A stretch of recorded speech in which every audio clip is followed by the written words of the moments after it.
Magandang umaga sa ating mga kapatiran. Tayo ngayon ay sa aklat ng Roma. Yan, sa aklat ng mga Roma. So ito ay napaka-importanting aklat.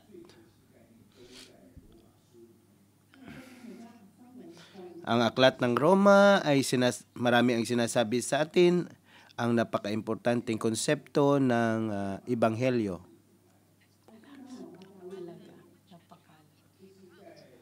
At sinasabi sa atin kung paano ito nangyari sa araw ng Pentecostes, sa mga gawa, Kabanata 2, ang pagbuhos ng banal na espiritu at may mga tao na taga-Roma ng kapanahonan na yon. So dinala nila ang Ebanghelyo, ang salita ng Panginoon sa Roma. Kasama na doon si Priscilla at si Aquilas. Sila ay nanggaling sa simbahan sa Roma. At merong mga katangian ang simbahan sa Roma. Una, si Pablo ay hindi pumunta doon ng personal. So siya ay nasa Roma sa mga gawa, Kabanata 28, siya ay isang bilanggo. So ngunit ang simbahan sa Roma ay naitatag na. So ito ang una. Ang pangalawa, ang mga Hudyo ang siyang nagdala ng magandang balita sa Roma. Dahil ang mga Hudyo mula sa Roma ay pumunta sa Jerusalem upang ipagdiwang ang Pentecostal. So kaya nga nagkaroon ng simbahan sa Roma. Sila'y naniwala sa Panginoong Hesus. At hanggang sa ang hari ng Roma ay pinalayas ang mga Hudyo sa Roma hanggang sa dumaan ang panahon at sila'y nakabalik muli. Ngunit ang simbahan sa Roma ay naging simbahan para sa mga Hintil.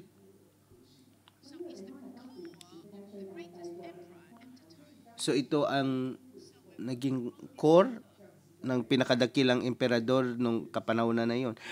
Kaya nga nang isulat ni Pablo ang sulat na ito, sinusulat niya ito sa simbahan sa Roma at maging sa buong mundo. Sa isang banda, kailangan niyang alalahanin kung ano ang katangian o background ng mga Hudyo at ang background kung ano ang simbahan na ito ay karamihan ay mga Hintil. So kung babasahin natin mula verse 1 hanggang 7, ang magandang balita ay ang kapangyarihan at ang kaligtasan ng Panginoon. So paano si Pablo nagsulat ng sulat na ito sa Hudyo at sa Hintil? So kailangan niyang balansihin ang dalawang partido. Una, sinabi niya dito kung paano nagsimula ang magandang balita. Sinabi dito na ipinangako ito nung una sa pamamagitan ng mga propeta. So siya ay nagsasalita dito patungkol sa mga Hudyo. At dito tungkol sa kanyang anak, ang ating Panginoong Hesus, tungkol sa kanyang pagiging tao, ipinanganak siya sa lahi ni David at tungkol naman sa espiritu ng kabanalan, ipinahayag siya bilang anak ng Diyos. So dito sinasabi ang kapangyarihan ng Diyos. So ang Roma ang siyang sumira sa imperyo ng Grego. Ngunit ang Roma, ang buong bansa ay naimpluwensyahan ng kultura ng Grego. Sila'y tinatalakay nila or binibigyan importansya ang patungkol sa makarunungan. So ang magandang balita ay nakasaad doon sa kapangyarihan ng Panginoon. So dito, sinasabi ang tungkol sa pangako kay David ay patungkol lamang sa isang So ang kapangyarihan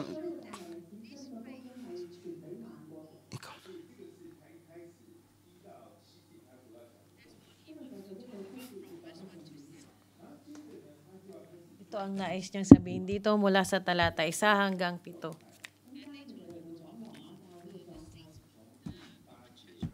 At mamaya pag-usapan niya kung ano ang estado ng kapangyarihan ng Roma. Siya ay nagpasalamat sa bansa ng Roma, sa simbahan ng Roma.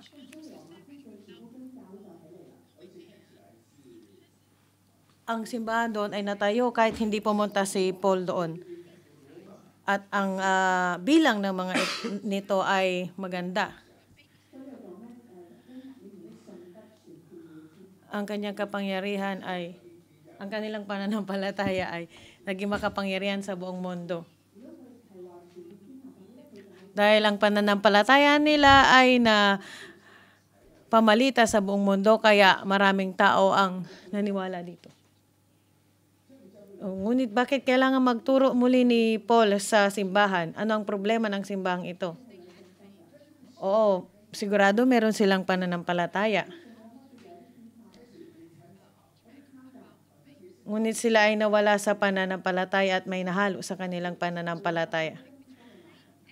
Lalo na sa pagkasalungat ng pananampalataya at ang mga batas. Ngunit inoobserbahan nila ang batas ng mga Hudyo. Sila ay mga hintil, ngunit bakit nila pinag-aaralan ang batas ng mga Hudyo at batas nila? Dahil ang mga Hudyo ang nagbigay ng salita ng Diyos.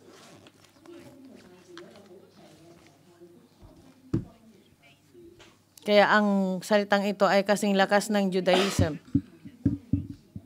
At ang kanilang pananampalataya ay nabanggit sa buong mundo sa isang magandang pamamaraan. Ngunit ang ibang pananampalataya naman ay may matatag na pagkakaugat, pundasyon.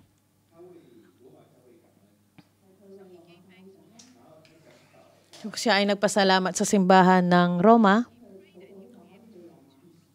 Kaya siya ay nanalangin na sana ay makapunta siya sa Roma. Sa taludtod 10, lagi kong hinihiling na loobin nawa niyang ako'y makapunta riyan sa inyo.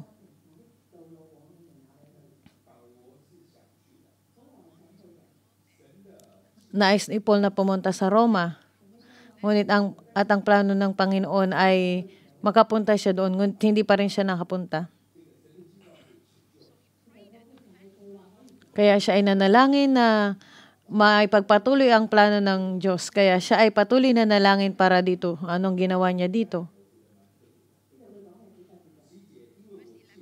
Sa talutod 11, nananabik akong makita kayo upang maibahagi sa inyo ang mga kaloob ng Espiritu na ikatatatag ninyo. Sa talutod 11.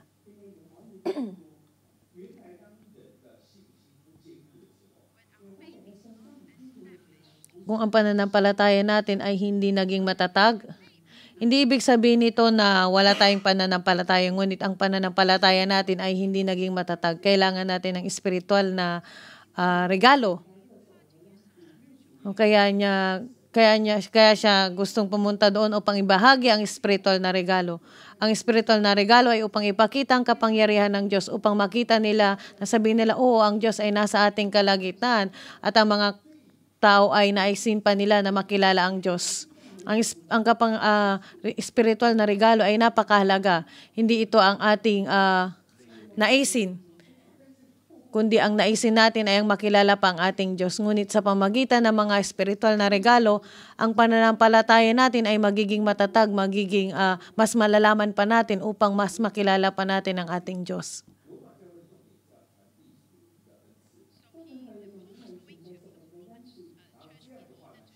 Kaya pumunta si Pablo sa simbahan ng Roma. Ang ibig ko'y sabihin upang makatulong tayo sa ikakalakas ng bawat isa sa atin sa pamagitan ng ating pananalig sa Diyos. At sa taludtod 13, sabi niya may bunga dito. Sa talata na ito, sinasabi dito na gustong-gusto ni Paul na makapunta doon. Gusto po niya makapunta sa Roma.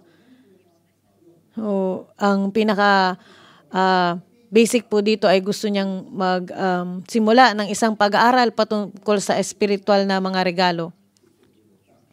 At nais niya ring ibahagi sa kanila ang espiritual na regalo upang mas maunawaan pa nila ang kapangyarihan ng ating Diyos. Sa taludtod 14, may pananagutan ako sa lahat, sa mga sibilisado at sa mga barbaro, sa marurunong at sa mga mangmang.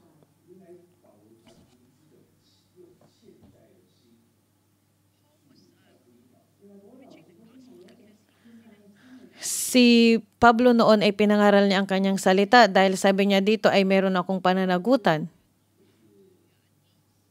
Ngayon ikaw ay may pananagutan. Kung ikaw ay may utang sa tao, di ba ayaw mong makita yung pinagkakautangan mo? Pero alam mo na dapat mong bayaran ng pera ang inutang mo. Kung kaya pag nakita niya ang pinagkakautangan niya, sabi, gusto kong bayaran ang aking nahiram sa iyo. At babayaran niya ito at pag nabayaran niya na ay naging maayos ang lahat. Ito ang kanyang paniniwala. Ito ang puso ni Pablo. Lahat para sa kanya ay kinikonsidera niya na kailangan niyang ibahagi ang salita ng Diyos sa kanila. Kung hindi ko ibinahagi ang salita ng Diyos sa inyo, ito ay walang kabuluhan. Kaya nais niyang ipabahagi ang salita ng Diyos upang magkaroon siya ng kapayapaan, ng katahimikan. Ito ang puso ni Pablo. Kaya humingi tayo ng Diyos ng katulad ng puso ni Pablo. Lalo na sa panahon na to na nandito na may ganito tayong sitwasyon. Ang puso ni ang tanawin mula sa tahanan ni Pastor Joshua, sa umaga makikita nila ang Noah's Ark, sa gabi naman makikita nila ang pulang ilaw, ang Tingkaw Bridge ay may pulang ilaw, at Scarlet Cord na sumisimbolo ng kaligtasan. So ito ang panahon ng pag-ibanghelyo, ito ang panahon upang ibahagi ang salita ng Diyos.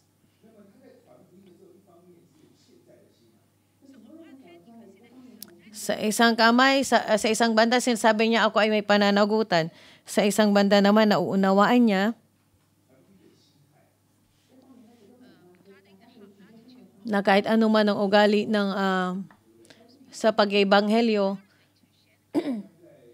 karamihan sa atin kinakaya nila ang pagbabahagi ng salita ng Diyos.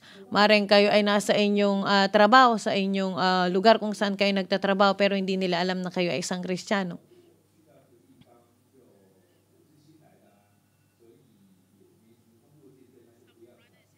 Ang ibang mga kapatid natin, bago lang ako sa marketplace, kaya wala pa akong maraming patotoo upang ibahagi sa kanila na ako ay isang Kristiyano.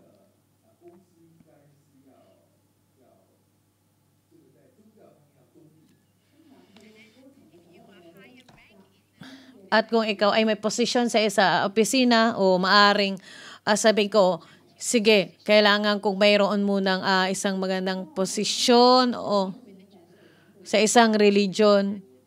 Kailangan kong mag-focus muna sa isang relihiyon upang ang isang relihiyon ay tumaas ako. O kahit isa ka man ay nasa isang relihiyon, hindi kailangan ito. Sa taludtod 16, hindi ko ikinakahiya ang magandang balita sapagkat ito ang kapangyarihan ng Diyos para sa kaligtasan ng bawat sumasampalataya. Unay sa mga Hudyo at gayon din sa mga Griego.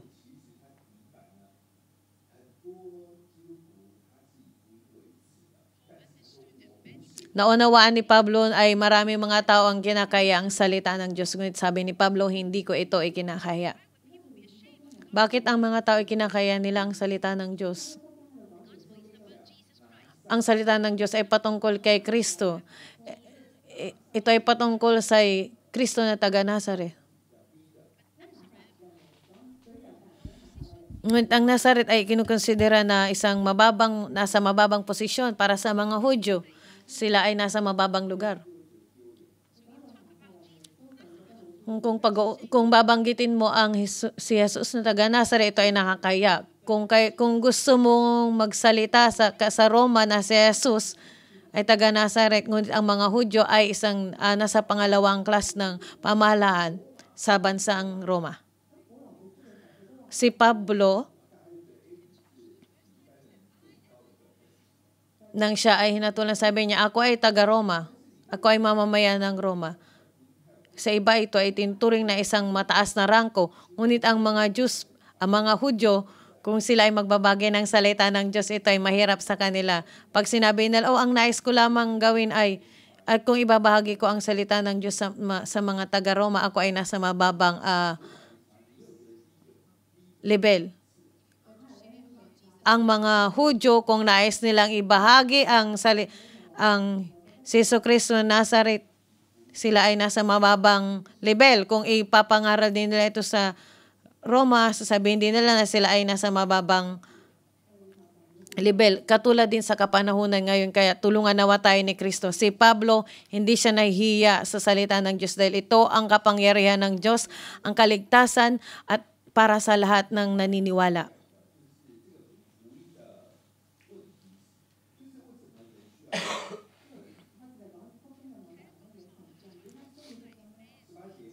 At siya ay nagpatuloy. Bakit sinasabi niya dito na kailangan ng Diyos ang kailangan ng mga taong salita ng Diyos. Sa Taludtod 18, nahahayag mula sa langit ang pot ng Diyos laban sa lahat ng kalapastanganan at kasamaan ng mga taong dahil mismo sa kanilang kasamaan ay hinahadlangan ang katotohanan.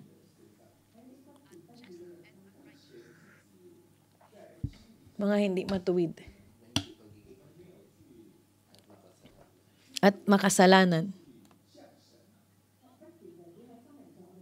Ang hindi pagiging maka-Diyos, ibig sabihin tayo ay hindi tayo bumabalik sa ating Diyos, at ang hindi pagiging matuwid ay patungkol ito sa ating pagkatao, sa ating pag-uugali.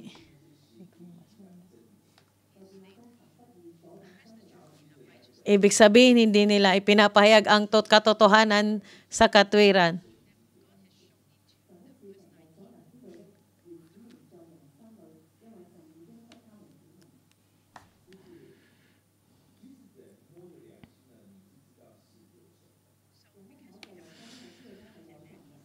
Dahil tayo ay may konsensya, alam natin na merong Diyos.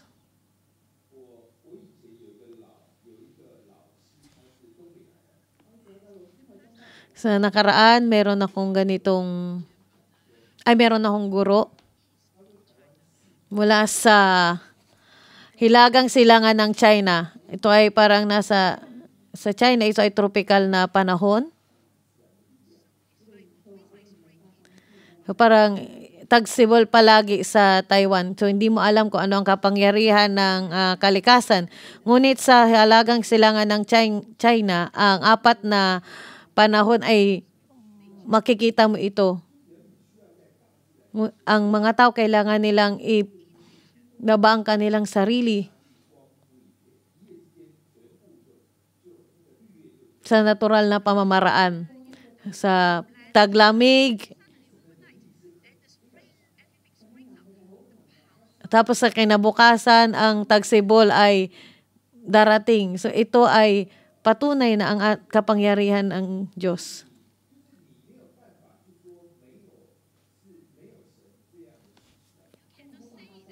Hindi mo pwedeng sabihin na walang Diyos. Tayo ay walang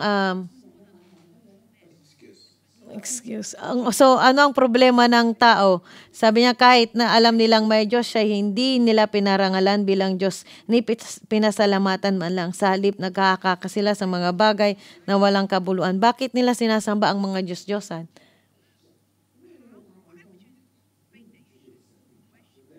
Bakit mo iniisip na kailangan kang sumamba sa Diyos-Diyosan? Dahil naniniwala sila na may mga Diyos.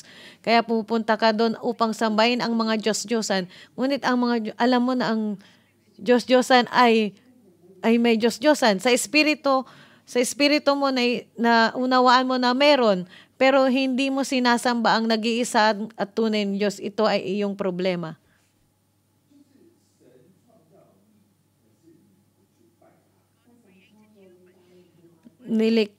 nilikha ka ng Diyos, ngunit hindi mo siya sinasamba, hindi mo siya pinapapurihan bilang Diyos. At sinasamba mo ang mga Diyos-Diyosan.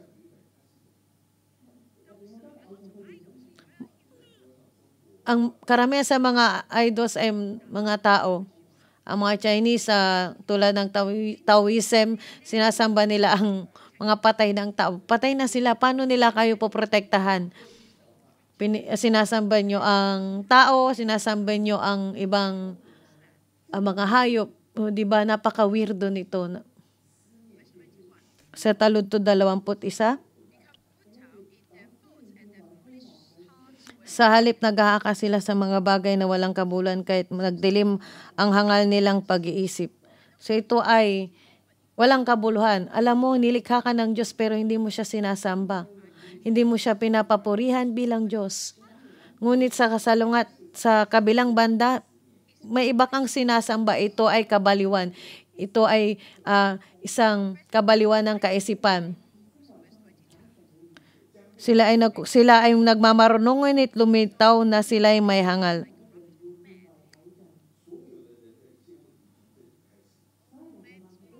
Ang lahat ng problema ng tao ay makikita dito. At may tatong taludtod dito na nagpapakita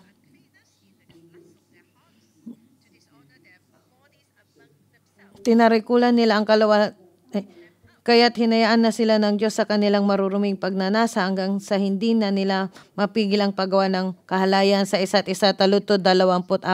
Ang tao kapag sumasamba siya sa mga Diyos-Diyosan, alam mo na sila ay mga Diyos-Diyosan pero nagpatuloy ka pa rin na sambahin sila. Ito ay spiritual na pangangalo niya. Sa taludtod 25, ang katotohanan tungkol sa Diyos ay tinalikuran at pinalitan nila ng kasinungalingan. Sinamba nila at pinaglingkuran ang manilikha sa halip na ang lumikha na siyang dahil papurihan magpakailanman. Amen. Ito ang unang pagkakataon na sinukuan sila ng Panginoon. Kung patuloy mong pipiliin ang sumamba sa Diyos at pinili mo na gumawa ng spiritual na pangangalo niya, ang iyong physical ay magagawa din ng pangangalo niya. Sa taludtod 26, dahil dito hinayaan sila ng Diyos sa mahalay na pagnanasa, ayaw nang makipagtalik ng babae sa lalaki at sa halip ay sa kapwa babae sila nakikipag-ugnayan.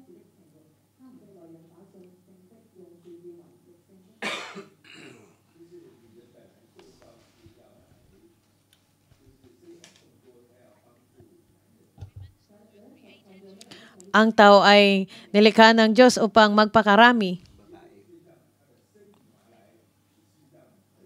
Ang nilikha ng Diyos ang babae upang instrumento na magpakarami. Ngunit dito pinalitan nila kung ano ang natural na papel ng isang babae.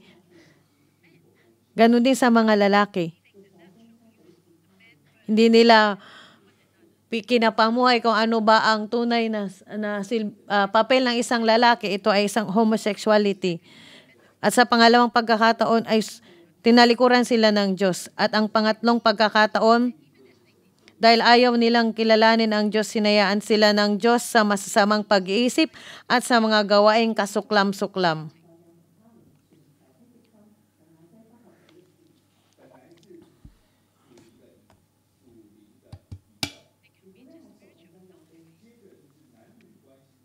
Sila ay gumawa ng spiritual na adultery sa mamagitan ng lalaki at babae. At ito ay, sa bandang huli, ito ay nagkaroon ng kaguluhan.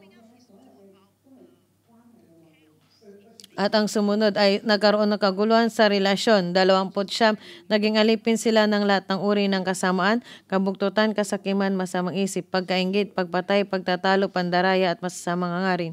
Sila'y naging mahilig sa chismis. Ibig sabihin, ang iyong katauhan ay malicious. Yung pagnanais sa mga bagay-bagay na hindi sa'yo, ibig sabihin ikaw ay makasarili. Kung ang pagiging malicious ay meron kang mahina sa isip, ikaw ay may pagkainggit, ikaw ay may masamang kaisipan. Punong-puno ng pagkainggit. Ang pagkainggit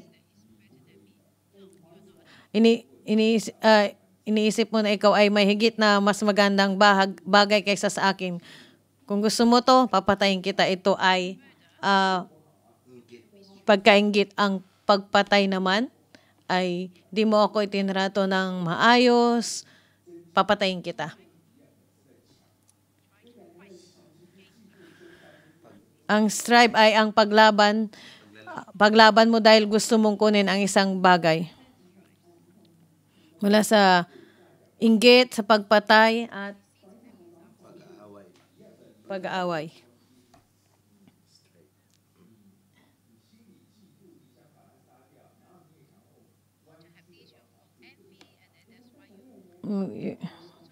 Gusto mong bagay na ito, meron kang pagkainggit, gusto mong magkunin ang mga bagay na ito, ikaw ay mandaraya, ikaw ay may masamang kaisipan. Lahat ng nasa isipan mo ay negatibo. Sila ay mga bumubulong sa'yo, lumalaban sa Diyos. Sila ay sumasalungat sa mga magulang. Mapanira ang puri, nasusuklam sa Diyos, walang pakundangan, mapagmataas, mayayabang, mapagkatha ng kasamaan at suwail sa magulang. Ang mga mapanirang puri, sila ay backbiters din. Sila ay galit sa Diyos, ngunit gusto nila ang kasamaan. Galit ka sa Diyos dahil sa tingin mo hindi siya gumagawa ng tama, ikaw ay mayabang. Sa Diyos at sa tao, ikaw ay pareho lamang. Ikaw ay mayabang, mapagmataas.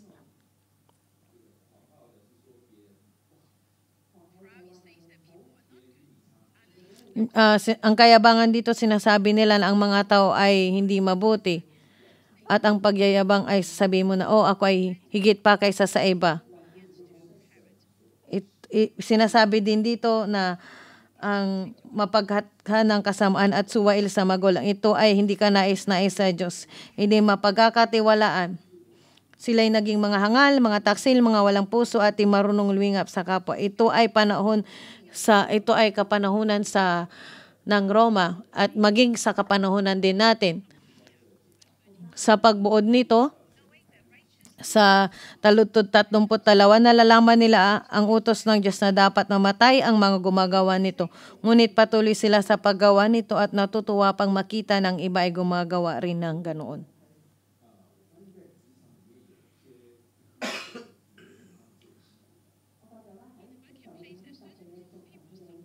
Sa mga secular na trabaho, sa mga maraming tao ang nahihirapan. Sila ay pagmataas, ikaw ay matatakot. Sila ay kumuha ng pagsuhol pag nalaman nila ito. Ikaw ay nakakaya. Pag hindi ka kumuha ng suhol, sumari ikaw ay isang tao na kanulo sa akin. Alam mo na hindi mo dapat ito gawin, pero ginawa mo ito at hinahayaan mo gumawa ang mga tao ng ganito. Kung hindi ka gumagawa ng masama tulad ng ginawa ko, ikaw ay pinagkakanulo mo ako, or ito ay isang korap na henerasyon.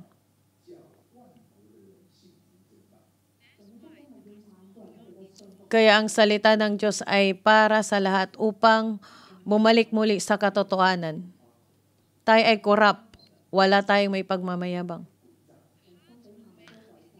Ang puso ng tao ay madaya sa lahat ng bagay. Walang sino man ang matuwid. Wala kahit ni isa. Mula sa spiritual na pangalo niya at physical na pangangalo niya, isang kaguluhan sa relasyon o pagkawasak sa relasyon. Maliban na lang kung ikaw ay may pananampalataya, ang matuwid ay mabubuhay ayon sa pananampalataya. Sa taludtod 17. At ang pananampalatayang ito ay mula sa lipi ni David. Ito ay pangako sa lahat ng mga propeta. Tulungan nawa tayo ng ating Panginoon. Alam natin ang halaga ng salita ng Diyos. At dapat tayo maging matapang upang ibahagi ito. Purihin natin ang Diyos at dito po nagtatapos ang ating pang-umagang debosyon. Maraming salamat po sa inyong pakikinig. Pagpalain po tayo ng ating Panginoon.